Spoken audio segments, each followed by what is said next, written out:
Mən elə bilirdim ki, bakalavrat səviyyəsi üzrə əlaçı tələbənin təqaüdü ən azı 500 manatdır.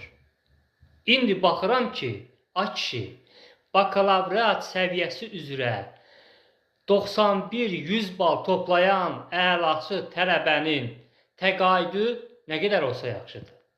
Cəmi 200 manat. Təsəvvür edirsiniz? Mən bu 200 manatı görüb dəhşətə gəldim.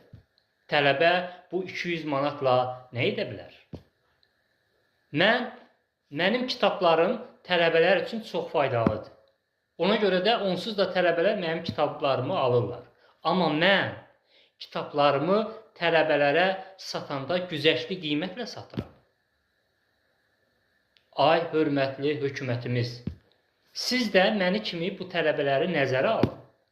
Heç olmasa tələbənin bakalavrat səviyyəsi üzrə əlaçı tələbənin təqaüdünü heç olmasa 500 manat edin ki, o biçarə tələbə kirayə pulunu sada ödəyə bilsin. 200 manat təqaüd olar. Tələbə bundan nə edə bilər?